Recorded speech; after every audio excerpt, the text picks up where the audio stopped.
எந்த குழந்தையும் நல்ல குழந்தைதான் மண்ணில் பிறக்கையிலே, அவர் நல்லவராவதும் தீயவராவதும் அவர் அன்னை வளர்ப்பினிலே அப்படின்னு சொல்லி ஒரு சாங் கேட்டிருப்பீங்க தமிழ்ல. அது வந்து அன்னை வளர்ப்பினிலே அப்படின்னு நம்ம வந்து வெறும் அம்மாவை மட்டும் சொல்லிட முடியாது. ஒரு அப்பா, அம்மா 2 பேரும் சேர்ந்து ஒரு குழந்தையை எப்படி வளர்க்குறாங்க, அந்த சமூகம் அந்த குழந்தையை எப்படி பார்க்குது, அந்த குழந்தை எதை பார்த்து வளருதுன்றதை வச்சு தான் அந்த குழந்தை நாளைக்கு என்னவா மாறுது அப்படின்றது முடிவடையுது. ஸோ அப்படி ஒரு பேரண்டிங் அப்படின்றது ரொம்ப ரொம்ப முக்கியமான ஒரு விஷயம். நம்ம எல்லாருமே வந்து என்றைக்கோ ஒரு நாள் பேரண்ட்ஸ் ஆக போகிறவங்க தான். நம்ம பேரண்ட்ஸ் நம்மளை எப்படி வந்து வளர்த்தாங்கன்றதையும் நம்ம பார்த்துருக்கோம்.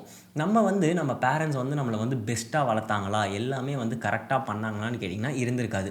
நமக்கே சில கவலைகள் இருந்திருக்கும். எங்கள் அம்மா வந்து இந்த தப்பு பண்ணாங்க, எங்கள் அப்பா வந்து இந்த தப்பு பண்ணாருன்னு சொல்லி இருக்கும்.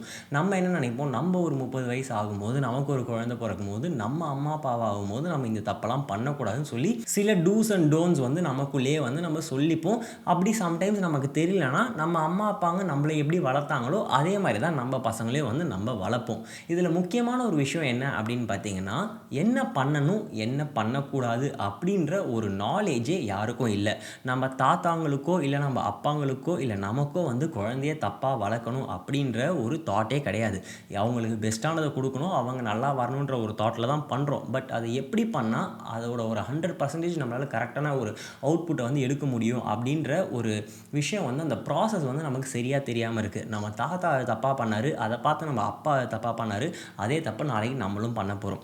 ஸோ அப்படிலாம் இல்லாமல் நான் இந்த கம்யூனிகேஷன் புக் அப்படின்ற புக்கில் வந்து ஒரு பேரண்டிங்கை பற்றி சில விஷயங்கள் வந்து படித்தேன். ஒரு பேரண்ட்டாக இருக்கும்போது நம்ம எப்படி வந்து குழந்தைங்க கிட்ட பேசணும், எப்படி அவங்கள வந்து ஒரு பிஹேவியர்லேருந்து வெளியே கொண்டு வரணுன்ற மாதிரி நிறைய விஷயங்கள் அதில் படித்தேன். அது எல்லாத்தையும் உங்ககிட்டயும் ஷேர் பண்ணால் இன்றைக்கி பேரண்ட்ஸாக இருக்குது நீங்களோ இல்லை நாளைக்கு பேரண்ட் ஆக போகிறீங்களோ யாருக்குனாலுமே வந்து யூஸ்ஃபுல்லாக இருக்கும்னு ஃபீல் பண்ணேன். ஸோ அதனால தான் இந்த வீடியோ பண்ணுறேன். நான் ஆகாஷ் விஜய், ஒரு போஸ்டிங் சார்ட்டர்ட் அக்கௌண்டன்ட். நம்ம சேனலில் பர்சனாலிட்டி டெவலப்மெண்ட்டுக்கும் உங்களோட ஃபினான்ஷியல் இண்டிபெண்டன்ஸ்க்காகவும் நிறைய வீடியோஸ் நம்ம வந்து போஸ்ட் பண்ணிக்கிட்டு இருக்கோம். செக் பண்ணி பாருங்கள். எல்லா வீடியோஸும் உங்களுக்கு பிடிச்சிருந்தா மறக்காமல் ஆகாஷ் விஜய் அப்படின்ற சேனலை சப்ஸ்கிரைப் பண்ணிக்கோங்க. இப்போ அதிகம் பேசாமல் வீடியோக்குள்ளே போகலாம் வாங்க. முதல்ல நம்ம எங்கேருந்து ஆரம்பிக்கலான்னு பார்த்தீங்கன்னா, உங்கள் குழந்தை ஒரு தப்பு செய்கிறான் இல்லை ஒரு நல்ல விஷயம் செய்கிறான், இது ரெண்டுத்தையும் நம்ம எப்படி டீல் பண்ணணும் அப்படின்றதுலேருந்து ஆரம்பிப்போம். இந்த ஒரு குழந்தைங்க ஒரு நல்ல விஷயம் செய்யும் போது நம்ம பண்ணுற தப்பு என்ன அப்படின்னு பார்த்தீங்கன்னா, அந்த குழந்தை பண்ணுற அந்த ஆக்ஷனை மட்டும்தான் நம்ம வந்து ப்ரைஸ் பண்ணணும். அந்த குழந்தையே ப்ரைஸ் பண்ணக்கூடாது. இப்போ நான் ஒரு உதாரணத்துக்கு சொல்கிறேன். ஒரு குழந்தை வந்து நல்லா வந்து ஒரு ட்ராயிங் வரைகிறான் அப்படின்னா, நீ ட்ராயிங் சூப்பராக வரைகிறடா கண்ணா அப்படின்னு நீ ட்ராயிங் வரைகிற அந்த ஆக்ஷன் நல்லா இருக்குன்னு சொல்லி தான் அந்த குழந்தைய ப்ரைஸ் பண்ணணுமே தவிர, நீ சூப்பர்டா கண்ணா நீ வேறு லெவல் அப்படின்னு சொல்லி அந்த குழந்தையவே ஒட்டுமொத்தமாக வந்து ப்ரைஸ் பண்ணக்கூடாது. அது வந்து ஒரு ஹை செல்ஃப் எஸ்டீமாக வந்து அந்த குழந்தைக்கு மாறி அதுவே வந்து நாளைக்கு சில நெகட்டிவான விஷயங்களுக்கு வந்து ஒரு முக்கியமான காரணமாக ஃபேக்டராக வந்து அமையலாம். ஸோ எப்பயுமே உங்கள் குழந்தைங்க பண்ணுற அந்த ஆக்ஷனை பாராட்டுங்க. ஏதோ ஒரு நல்ல விஷயம் பண்ணுறாங்களா, நைட்டுக்கு கரெக்டாக தூங்க போகிறாங்களா, காலையில் கரெக்டாக ப்ரஷ் பண்ணுறாங்களா, அந்த ஒரு ஆக்ஷனையும் மட்டும் வந்து பாராட்டுங்க. ஒரு மார்க் நல்லா எடுக்கிறாங்களா, ஒரு அழகாக சாப்பிட்றாங்களா, இந்த மாதிரி அவங்கக்கிட்ட என்ன குட் ஹேபிட்ஸ் இருக்கோ, குட் பிஹேவியர்ஸ் இருக்கோ அதை எல்லாத்தையும் ஃபஸ்ட்டு வந்து அப்ரிஷியேட் பண்ணுங்கள். அந்த ஆக்ஷன்ஸை மட்டும் அப்ரிஷியேட் பண்ணுங்கள். ஓவராலாக உங்கள் சைல்டே வந்து அப்ரிஷியேட் பண்ணாதீங்க. இது ஃபர்ஸ்ட் பாயிண்ட். செகண்ட் வந்துட்டு, ஒரு தப்பு பண்ணுறாங்க, ஒரு பேடான ஒரு பிஹேவியர் பண்ணுறாங்க அப்படின்னா அதை நான் எப்படி வந்து திருத்துறது அப்படின்ற ஒரு விஷயம். ஃபர்ஸ்ட் ஆஃப் ஆல், அந்த பேட் பிஹேவியரால் உங்கள் குழந்தைக்கோ இல்லை உங்கள் குழந்தை கூட விளையாடுற மற்ற பசங்களுக்கோ இல்லை வேறு யாருக்கோ ஏதாச்சும் ஹர்ட் ஆகுதா அப்படின்றத பாருங்கள். இல்லை யாருக்கும் எந்த ஹர்ட்டும் ஆகலை, ஆனால் அது ஒரு பேடான பிஹேவியர், அது எனக்கு பிடிக்கல அப்படின்னு நீங்கள் ஃபீல் பண்ணிங்கன்னா, நீங்கள் ரொம்ப கஷ்டப்படலாம் உங்கள் பையனையோ இல்லை உங்கள் பொண்ணையோ திருத்தணும்னு நினைக்காதீங்க. அதை இக்னோர் பண்ணிவிடுங்க. அந்த தப்பை ரொம்ப பெருசு பண்ணாமல் இக்னோர் பண்ணிவிட்டு, பட் ஒரு கண்ணு வச்சுக்கோங்க. அந்த தப்பை திருப்பி பண்ணுறாங்களா இல்லை அது எந்த லெவலுக்கு போகுதுன்ற அந்த கண்ணை மட்டும் வச்சுக்கோங்க. மற்றவங்களுக்கு அது துன்புறுத்தாத வகையில் பார்த்துக்கோங்க. அப்படி மற்றவங்களுக்கு துன்புறுத்தாமல் உங்கள் பையனோ உங்கள் பொண்ணோ ஒரு சின்ன தப்பு பண்ணுறாங்க அப்படின்னா, நீங்கள் அதை இக்னோர் பண்ணால் அவங்களே அதுலேருந்து வெளியே வந்துடுறதுக்கான சான்சஸ் வந்து ரொம்ப அதிகமாக இருக்குன்னு சொல்லி நிறைய சைக்காலஜிக்கலாக வந்து நிறைய பேர் வந்து சொல்லியிருக்காங்க. ஸோ நீங்கள் முடிஞ்ச அளவுக்கு அதெல்லாம் இக்னோர் பண்ணிவிடுங்க. நீங்கள் ஒரு விஷயத்தை பண்ணாதீங்கன்னு சொல்லும்போது தான் வந்து குழந்தைங்க வந்து கண்டிப்பாக பண்ணுறாங்க. என்னோட 3வது பாயிண்ட்டும் அதுதான். நம்ம எப்படி வந்து நம்ம குழந்தைங்கக்கிட்ட பேசணும் அப்படின்ற ஒரு விஷயம் ஒன்று இருக்குது. நீங்கள் வந்துட்டு ஒரு விஷயம் உங்கள் பையனோ உங்கள் பொண்ணு பண்ணக்கூடாதுன்னு நினச்சிங்கன்னா, அவங்க என்ன பண்ணக்கூடாதுன்றதை சொல்லாதீங்க, அவங்க என்ன பண்ணணுன்றதை சொல்லுங்கள். இப்போ உங்கள் பையன் வந்து படிக்கட்டில் வந்து ஒரு 4 ஸ்டெப்பாக எகிரி குச்சி வரான், எங்கே போனாலும் குடு குடுன்னு ஓடி போகிறான், ரொம்ப ஆக்டிவாக இருக்கான், ரொம்ப ஸ்பீடாக இருக்கான். அது வந்து மேபி அவனுக்கு வந்து எங்கன்னா இடிச்சுப்பான் கொண்டுப்பான், அவனுக்கு ஒரு நெகட்டிவாக அது போயிடலான்னு நீங்கள் ஃபீல் பண்ணுவீங்க. நீங்கள் என்ன பண்ணுவீங்க, டேய் ஓடாத டேய் அப்படி குதிக்காத அப்படின்னு சொல்லி என்ன பண்ணக்கூடாதுன்றதை சொல்வீங்க. அப்படி பண்ணிங்கன்னா அது நல்ல ரிசல்ட்ஸை கொடுக்கவே கொடுக்காது. அது அவங்கள திருப்பி திருப்பி தான் பண்ண வைக்கும். அப்போ நான் என்னடா பண்ணணும் அப்படின்னு கேட்டிங்கன்னா, என்ன பண்ணணுமோ அதை சொல்லுங்கள். பொறுமையாக நடந்து வாடா, மேலேருந்து பொறுமையாக இறங்கி வாப்பா, இறங்கி வாமா அப்படின்னு என்ன பண்ணணுமோ அதை சொல்லி பாருங்கள், பண்ணுவாங்க. இப்போது நீங்கள் உங்கள் பையனோட வெளியே போகிறீங்கன்னு வச்சுக்கோங்க. உங்கள் கையை பிடிச்சிட்டு உங்கள் பையன் வரான். அவன் வந்து உங்கள் கையை விட்டுட்டு குடுக்குன்னு ஓடி போகிறான்னு வச்சுக்கோங்களேன். டேய் கையை பிடிச்சிட்டு இந்த மாதிரிலாம் ஓடாத, கையை விட்டுட்டு ஓடாத அப்படின்றதே திருப்பி திருப்பி சொல்லி பாருங்கள். அவன் கையை விட்டு தான் ஓடுவான், ஓட தான் அவன் பார்ப்பான். அதே கையை பிடிச்சிட்டு பொறுமையாக நடந்து வாப்பா அப்படின்னு சொல்லி பாருங்கள். என்ன பண்ணணுமோ அதை சொல்லி பாருங்கள், அவன் கூட நடந்து வருவான். இதெல்லாத்தையும் நீங்கள் ப்ராக்டிக்கலாக வந்து டெஸ்ட் பண்ணி பார்க்கலாம். கண்டிப்பாக ஒரு பாசிட்டிவான ரிசல்ட்ஸ் கிடைக்கும். அதே மாதிரி ஒரு முக்கியமான விஷயம் என்னன்னா, இந்த விஷயங்கள் எல்லாமே வந்து வெறும் சில்ட்ரனுக்கு மட்டும்தானான்னு கேட்டிங்கன்னா கிடையாது. ஒரு அடல்ட்டாக வளர்ந்த நிறைய பேருக்குமே வந்து ஒரு கம்யூனிகேஷனில் இந்த விஷயங்கள்லாம் வந்து யூஸ்ஃபுல்லாக இருக்கும். ஸோ நீங்கள் பெரியவங்க கிட்ட கூட வந்து இதெல்லாமே ட்ரை பண்ணி பார்க்கலாம். அதுக்கு அடுத்தது வந்து பசங்க கிட்ட எந்த அளவுக்கு வந்து உரிமையை கொடுக்கறது, எந்த அளவுக்கு ஃப்ரீடம் கொடுக்கறது அப்படின்றது ஒன்று இருக்குது. நீங்கள் ஃப்ரீடம் கொடுக்குறீங்க அப்படின்றத பசங்க வந்து ஃபீல் பண்ணணும். பட் அந்த ரியலான ஃப்ரீடமே அவங்களுக்கு கொடுக்கக்கூடாது. அந்த ரியலான ஃப்ரீடம் ஏன் கொடுக்கக்கூடாதுன்னு கேட்டிங்கன்னா, அவங்களுக்கு சின்ன வயசில் எது தப்பு சரி அப்படின்ற அந்த ஒரு கிளியரான ஒரு ஐடியா இருக்காது. தப்பாக முடிவு எடுக்கிறதுக்கு நிறைய சான்ஸ் இருக்கும். அதே மாதிரி அவங்களுக்கு வந்து என்ன முடிவுனாலும் நம்ம எடுக்கலாம், நம்ம அம்மா அப்பா நம்மளை கேட்க மாட்டாங்கன்ற அந்த தாட்டும் வரக்கூடாது. ஸோ எப்படி நீங்கள் அதை வந்து கரெக்டாக வந்து வளர்க்கணும். ஏன்னா நீங்கள் ரொம்ப வந்து இப்படி தான் பண்ணணும், நீ இது தான் பண்ணணும், அவனோட சாய்ஸுக்கும் அவனுக்கு சொல்கிற கருத்துக்கு நீங்கள் இடமே கொடுக்காமல் வந்தீங்கனாலும் அதை வந்து உங்கள் பையனுக்கு வந்து ரொம்ப அடைச்சி வச்ச மாதிரி இருக்கும். ஸோ ப்ரெஷர் குக்கர் ஒரு நாள் வெடிக்கிற மாதிரி வெடிக்கிறதுக்கான சான்ஸும் இருக்குது. அப்போ என்ன பண்ணணும்னு கேட்டிங்கன்னா, ஆல்டர்னேட்டிவ்ஸ் நீங்கள் கொடுக்கலாம். ஒரு 2 ஆல்டர்னேட்டிவ்ஸ் அதிகபட்சம் கொடுங்க போதும்னு சொல்கிறாங்க. ஏன்னா இப்போ ஒரு 2 விஷயத்த சொல்லி இதுவா இல்லை இதுவா அப்படின்னு கேளுங்க. அந்த 2த்தில் உங்கள் பையன் ஏதோ ஒன்றுத்த சொல்ல வைக்கணும். இந்த 2மே வந்து உங்களோட பாயிண்ட் ஆஃப் வியூலேருந்து நல்ல விஷயமாக தான் இருக்கணும். ஃபார் எக்ஸாம்பிள் நான் இப்போ சொல்கிறேன், உங்கள் பையன் வந்து போய் தூங்கணும், நீங்கள் முடிவு பண்ணிட்டீங்க. இப்போது தூங்க போகலாமாடா கண்ணான்னு கேட்டிங்கன்னா, அவன் வேணாம் நான் டிவி பார்க்குறேன், ஃபோன் யூஸ் பண்ணுறேன்னு தான் சொல்லுவான். அதே இப்போ போய் தூங்கலாம், தூங்கும்போது நீ வந்து நான் ஒரு கதை சொல்லவா இல்லை நீ எதனா கதை சொல்கிறியா, ஒரு எக்ஸாம்பிளுக்கு நான் சொல்கிறேன். இப்போது உங்கள் பையனுக்கு நம்ம என்ன ஆப்ஷன் கொடுத்துருக்கோம், ஒன்று அவன் கதை சொல்லிகிட்டே தூங்கணும், இல்லை நீங்கள் கதை சொல்ல போகிறீங்க, அவன் தூங்க போகிறான். ஆக மொத்தம் தூங்குறான்ற அந்த ஆக்ஷன் வந்து கம்ப்ளீட் ஆகிடும். நமக்கு அவன்கிட்ட ஃப்ரீடம் கொடுத்த மாதிரி ஆகிடும், நம்ம நினச்சது நடந்த மாதிரி ஆகிடும். இப்போது ஒரு கடைக்கு போய் ட்ரெஸ் எடுக்கிறீங்க அப்படின்னா கூட உங்கள் பையன்கிட்ட 10 ஷர்ட்டை கொடுத்து எதுப்பா வேணும்னு கேட்குறத விட 2 ஷர்ட்டு உங்களுக்கு பிடிச்சது நீங்கள் எடுத்து இந்த 2த்தில் எது வேணும் அப்படின்னு நீங்கள் கேட்கும்போது அது ஒரு பெட்டரான ஒரு அவுட்கமாக கொடுக்கறதுக்கான சான்ஸ் நிறைய இருக்குது. இப்போ நிறைய பேருக்கு தோணலாம், இது வந்து என்னோடய பையனோட ஃப்ரீடமை நான் பறிக்கிற மாதிரி இருக்கே, அவனுக்கு ஒரு ஃப்ரீடமே கொடுக்காத மாதிரி இருக்குமேன்னு கேட்டிங்கன்னா கிடையாது. நான் சொல்கிறது இது எல்லாமே சின்ன வயசில், உங்களோட பசங்களோட சின்ன சின்ன வயசுலேருந்தே நீங்கள் இதை வந்து கொண்டு வாங்க. ஒரு லெவலில் ஒரு 10 வயசு 13 வயசுக்கு மேலே வந்ததுக்கப்புறமா அவங்களுக்கு நீங்கள் ஃபுல் ஃப்ரீடம் கொடுக்கலாம். பட் அதுக்கு முன்னாடி நீங்கள் இப்படி ப்ராக்டிஸ் பண்ணுறது ரொம்ப நல்லது.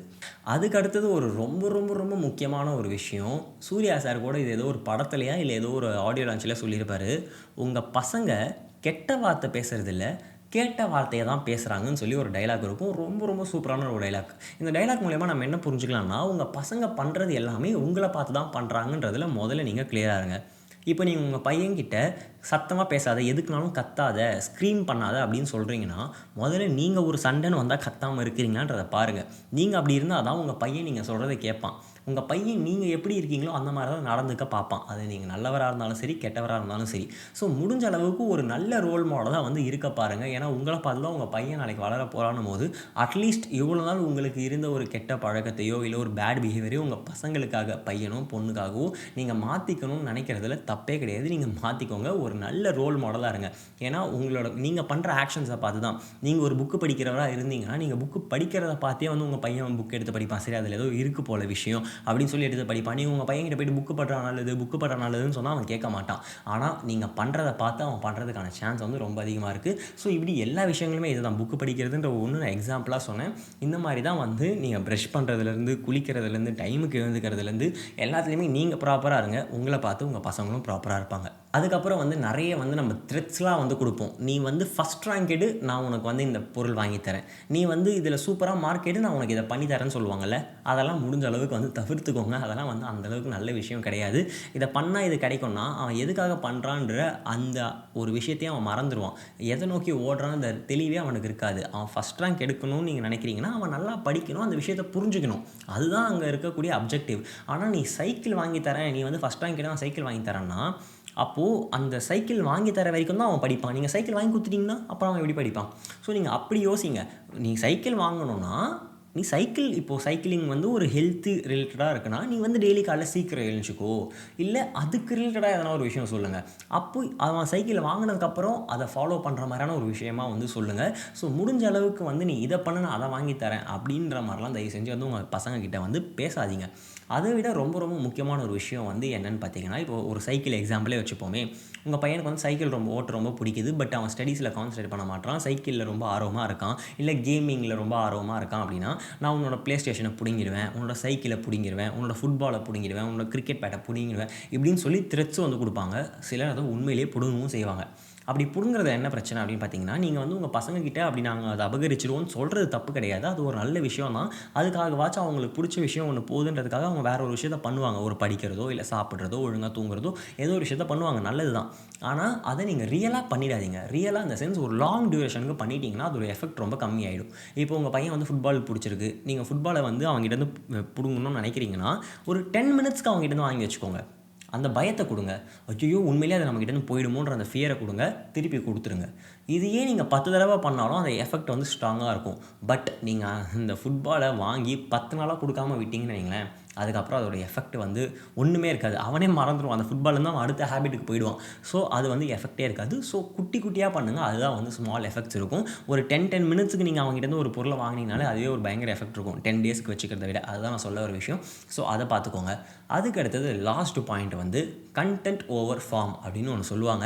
இதை வந்து சின்ன பசங்களுக்கு மட்டும் கிடையாது, பெரியவங்களுக்கு கூட இது வந்து பொருந்தும். நம்ம வந்து கண்டென்ட்டே பார்க்குறது இல்லை, ஃபார்மை தான் பார்க்குறோம். ஃபார்ம் அப்படின்றது இப்போ நம்ம வீடியோ செட்டப், இந்த யூடியூப் வீடியோ எடுத்துக்கிட்டோன்னா, ஃபார்முன்றது நான் எங்கே உட்காந்துக்கிட்டு இருக்கேன், என்னோட பேக்ரவுண்ட் எப்படி இருக்குது, எனக்கு லைட்டிங் எப்படி இருக்குது, நான் என்ன கேமரா யூஸ் பண்ணுறேன், மைக் எப்படி இருக்குது, ஆடியோ குவாலிட்டி, வீடியோ குவாலிட்டி, இதெல்லாம் பார்க்குறீங்களே. இதெல்லாம் பார்த்து வந்து என்னை ஜட்ஜ் பண்ணுறீங்க, என்னை பற்றி ஏதோ ஒரு விஷயம் நீங்கள் நினைக்கிறீங்க. அதெல்லாமே வந்து ஃபார்ம். நீங்கள் எப்படி இதை பார்க்குறீங்கன்றது. பட் கண்டென்ட்ன்றது நான் என்ன பேசுகிறேன், நான் பேசுகிறதால உங்களுக்கு ஒரு வேல்யூ ஆட் ஆகுதான்றது தான் கண்டென்ட். அந்த கண்டென்ட்டை தான் நீங்கள் பார்க்கணும், ஃபார்மை பார்க்கக்கூடாது. உங்கள் பையனும் இல்லை உங்கள் பொண்ணோ ஏதோ ஒரு விஷயம் பண்ணால் கூட அதில் ஃபார்ம் இருக்கா அப்படின்றத பார்க்குறத விட கண்டென்ட் இருக்கான்னு பாருங்கள். உங்கள் பொண்ணோ பையனோ வந்து நான் குதிரை வரைகிறேன்னு சொல்லி கச்சா முச்சான் ஏதோ ஒன்று கிரிக்கெட் இருக்கான், அதை வந்து அவன் பெண்ணில் வந்து செவுத்தில் வரையலாம், பேப்பரில் வரையலாம், இல்லை ஒரு நோட்டுக்கு பேக் சைடில் வரையலாம், எங்கே வேணாலுமே வரையலாம். பட் அவன் வரைகிறது ஒரு குதிரை மாதிரி இருக்கா, ஒரு ஹார்ஸ் வரைகிறேன்னு சொன்னால் அது ஹார்ஸ் மாதிரி இருக்கிற வரைக்கும் அது சந்தோஷம்தான். நீங்கள் அதை இப்படி தான் பண்ணணும்னு அந்த ரொம்ப ஃபார்முக்கு வந்து முக்கியத்துவம் கொடுக்காதீங்க, கண்டென்ட்டுக்கு முக்கியத்துவம் கொடுங்க. கண்டென்ட் தான் ரொம்ப ரொம்ப முக்கியம். அதுதான் நிறைய பசங்கக்கிட்ட இப்போ இல்லை. ஸோ இதெல்லாம் தான் வந்து நீங்கள் ஒரு பேரண்ட்டாக இருக்கும்போது நீங்கள் தெரிஞ்சுக்கணும் அப்படின்னு சொல்லி நான் ஆசைப்படுற விஷயங்கள். இதெல்லாமே வந்து நான் ஒரு புக்கில் படித்தேன். எனக்கு எல்லாமே ரொம்ப யூஸ்ஃபுல்லாக ஃபீல் ஆச்சு. ஓகே, நம்ம நாளைக்கு பேரண்ட் ஆகும்போது நம்ம இதெல்லாமே ஃபாலோ பண்ணணும்னு சொல்லி எனக்கு ஒரு தாட் வந்துச்சு. ஸோ நீங்களும் எப்படியுமே வந்து ஒன்று பேரண்ட்டாக இருப்பீங்க, இல்லை நாளைக்கு ஃப்யூச்சரில் நீங்களும் பேரண்ட்டாக மாறலாம். ஸோ நீங்கள் மாறும்போது இதெல்லாமே வந்து ஒரு பேரண்ட்டாக வந்து நீங்கள் பண்ணுறதுக்கு ட்ரை பண்ணுங்கள். பட் நீங்கள் பண்ணக்கூடாத விஷயம் என்னென்னா, இப்போ நீங்கள் வந்து ஒரு 10 to 20 ஏஜில் நீங்கள் இருக்கிறீங்க அப்படின்னா வந்து நம்ம அம்மா அப்பா ஏன் இந்த மாதிரி இல்லை, நம்ம அம்மா அப்பா வந்து நம்மளை ஏன் இந்த மாதிரி வளர்க்கலைன்ற ஒரு தாட் உங்களுக்குள்ளே வரலாம். அவங்களுக்கு இந்த நாலேஜ் கிடையாது. அவங்களும் உங்களோட பெஸ்ட்டை தான் வந்து உங்ககிட்டேருந்து எடுத்துகிட்டு வரணும்னு நினச்சாங்க. பட் அவங்களுக்கு இந்த நாலேஜ் இல்லாததால் அவங்க வந்து அதை பண்ணலைன்றதை புரிஞ்சுக்கோங்க. உங்கள் அம்மா அப்பாவுக்கிட்ட வந்து நீங்கள் ஓகே நம்ம அம்மா அப்பா நம்ம தப்பாக வளர்த்துட்டாங்கன்னு சொல்லி நீங்கள் அவங்ககிட்ட கஷ்டப்படுறதோ, இல்லை அதனால் உங்கள் அம்மா அப்பாவை வெறுக்கிறதோ நீங்கள் பண்ணுறது ரொம்ப ரொம்ப தப்பு. அதெல்லாம் கிடையாது. அவங்களுக்கு தெரிஞ்சது அவங்க தாத்தா பார்த்தது, அவங்க பாட்டி பார்த்தது, அதை பார்த்து அவங்க வந்து ஃபாலோ பண்ணிட்டு வராங்க. நம்மளும் வந்து நமக்கு இது யாரும் சொல்லித்தரலன்னா அவங்க அப்பா அம்மா நம்ம எப்படி வளர்த்தாங்களோ அந்த மாதிரி தான் வளர்த்துருப்போம். நமக்கு இப்போ இந்த நாலேஜ் வந்திருக்கு, நம்ம அதை யூஸ் பண்ணுறோம். அவங்களுக்கு அந்த நாலேஜை சொல்லித்தர யாரும் இல்லை. அவ்வளோதான் விஷயம். ஸோ இதை புரிஞ்சுக்கோங்க. இதை புரிஞ்சுட்டு உங்களோட பேரண்ட்ஸ் கூட வந்து ஹாப்பியாக இருங்க. நீங்களும் நாளைக்கு ஒரு பேரண்ட்டாக ஹாப்பியாக இருங்க அப்படின்னு சொல்லி இந்த வீடியோ வந்து எண்ட் பண்ணிக்கலாம்னு நினைக்கிறேன். ஸோ இந்த வீடியோவில் உங்களுக்கு ஏதோ ஒரு கண்டென்ட் பிடிச்சிருக்கு, ஒரு வேல்யூ ஆட் ஆகிருக்கு அப்படின்னு நினச்சிங்கன்னா மறக்காமல் இந்த வீடியோ லைக் பண்ணிக்கோங்க. இதே மாதிரி வேறு என்னென்ன கான்டென்ட்லாம் வீடியோ போகணும்னு நினைக்கிறீங்களோ அதெல்லாம் கீழே கமெண்ட் செக்ஷனில் சொல்லிவிட்டு நான் இன்னும் என்ன இம்ப்ரூவ் பண்ணலாம், இல்லை இந்த வீடியோ உங்களுக்கு எப்படி பிடிச்சிருந்துன்றதையும் சொல்லுங்கள். மறக்காமல் இந்த சேனலை வந்து உங்கள் ஃப்ரெண்ட்ஸ் யாருக்கெல்லாம் வந்து ஷேர் பண்ணால் யூஸ்ஃபுல்லாக இருக்கும்னு நினைக்கிறீங்களோ அவங்க எல்லாருக்குமே ஷேர் பண்ணிவிட்டு மறக்காம ஆகாஷ் விஜயன் சேனலை சப்ஸ்கிரைப் பண்ணி பக்கத்தில் இருக்க பெல் ஐக்கானையும் ப்ரெஸ் பண்ணிக்கோங்க.